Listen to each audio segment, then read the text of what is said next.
ठीक हो जाए। आपको मालूम है कि पुराना जो पोप था ना, वो पार्किंसन से मरा है। उसके हाथ पैर ऐसे ऐसे कांपते रहते थे, दोनों हाथ ऐसे कांपते थे, पांव ऐसे कांपते थे, सिर भी हिलना शुरू हो गया था। दुनिया भर के सभी डॉक्टर उसका इलाज करते करते थक गए।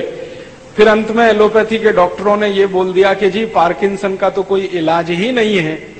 तो मैंने कहा कि मिस्टर बेनेहिन, आप सबके सिर पर हाथ रख के सब बीमारी ठीक कर देते हैं, अपने पोप को क्यों नहीं ठीक कर लेते आप, जिसकी आपको जरूरत है ये ईसाईयत फैलाने के लिए। तो उसने कहा दिस इज एब्सर्ड क्वेश्चन। मैंने कहा yes, for you not for me. ये एब्सर्ड क्वेश्चन है तुम्हारे लिए, मेरे लिए नहीं है। तो उसमें मजा क्या आया कि सभा जो है ना, ये एक ही क्वेश्चन में तितर बितर हो गई, क्योंकि लोगों को सीधे समझ में आ गया कि ये सब बोगस ढपोर शंकी आदमी है। बड़ी बड़ी बातें, लोगों को ये नहीं मालूम था कि पोप जॉन पॉल वो खुद पार्किंसन का मरीज है और उसके हाथ पैर सब हिलते हैं, वो खुद इसी से मरा है अभी थोड़े दिन पहले। मुझे मालूम था तो मैंने बोल दिया, तो लोगों के दिमाग में बैठ गया, तो वो इधर उधर हो गए।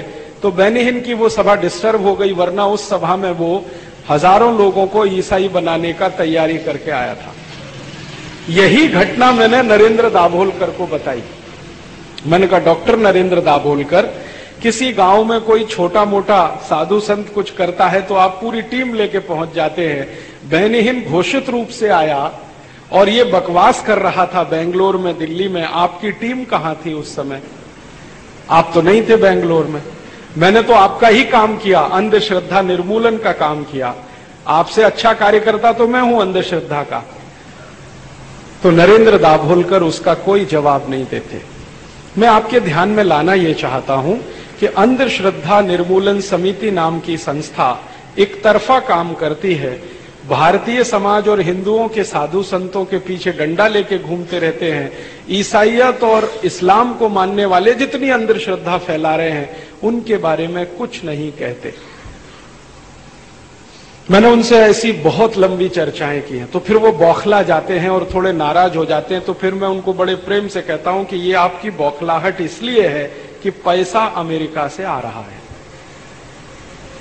जिस दिन आप अमेरिका से पैसा लेना बंद कर देंगे और भारत के पैसे से भारत की अंधश्रद्धा निर्मूलन का काम शुरू करेंगे, उस दिन आपको बौखलाहट नहीं आएगी, क्योंकि मुझे नहीं आती। तो हमारे सबके ध्यान में लाने के लिए मैंने आपको ये उदाहरण दिया है कि अंधश्रद्धा निर्मूलन समिति कैसी संस्था है।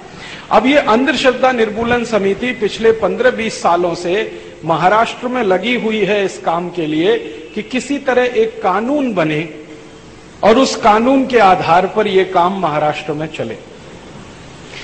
मैं आपको बता दूं कि जब भी कोई नई सरकार महाराष्ट्र में आती है, नरेंद्र दाभोलकर और उनके मित्र वहां पहुंच जाते हैं। उनके साथ एक व्यक्ति और जुड़ गए हैं, श्याम मानव। तो एक श्याम मानव और एक नरेंद्र दाभोलकर, ये दोनों मिलकर हर नई सरकार के पास जाते हैं और उनके सामने यही दुखड़ा रोना शुरू कर देते हैं कि भारत समाज में बहुत अंधश्रद्धा है, इसको मिटाना ही चाहिए और भारत को वैज्ञानिक बनाना चाहिए, इसके लिए कानून की जरूरत है। ये वो पिछले 20 साल से रोना गाना कर रहे हैं। हर नए मुख्यमंत्री, हर नई सरकार के पास जाना, और हर बार उनको कुछ ना कुछ बहाना मिल जाता है मुख्यमंत्रियों को कि नहीं कर सकते, ऐसा है वैसा है। अभी उन्होंने ये विलासराव देशमुख और आर पाटिल की सरकार में यही पिछले 2-3 सालों से किया हुआ है, और दुर्भाग्य से दोनों ने उनको हां बोल दिया है कि हम बहुत जल्दी ये कानून पास कर देंगे। तो अब आप जानते हैं हुआ क्या कि आर पाटिल और विलासराव देशमुख को तो समझ में नहीं आता, तो उन्होंने नरेंद्र दाभोलकर को कहा कि अच्छा ऐसा करिए, आप ही ड्राफ्ट बना के दे दीजिए, हम उसी को कानून बना देंगे। और दुर्भाग्य हम सबका ये है कि हम जो अपने को हिंदू मानते हैं, हमारी तरफ से अभी तक आर पाटिल और विलासराव देशमुख को कोई नहीं मिला है। तो वो क्या मानते हैं विलासराव देशमुख और आर पाटिल? वो ये मानते हैं कि अच्छा हिंदू समाज इसके लिए तैयार है। तो उन्होंने ड्राफ्टिंग करवा लिया नरेंद्र दाभोलकर और उनसे, अब उसको कानून बनाने की तैयारी कर रहे हैं। तो उसमें ऐसी ऐसी चीजें उन्होंने प्रावधान के रूप में डाली हैं कि थोड़े दिन के बाद आपको अंदाजा लगेगा जब ये कानून बन जाएगा कि क्या तकलीफ आने वाली है।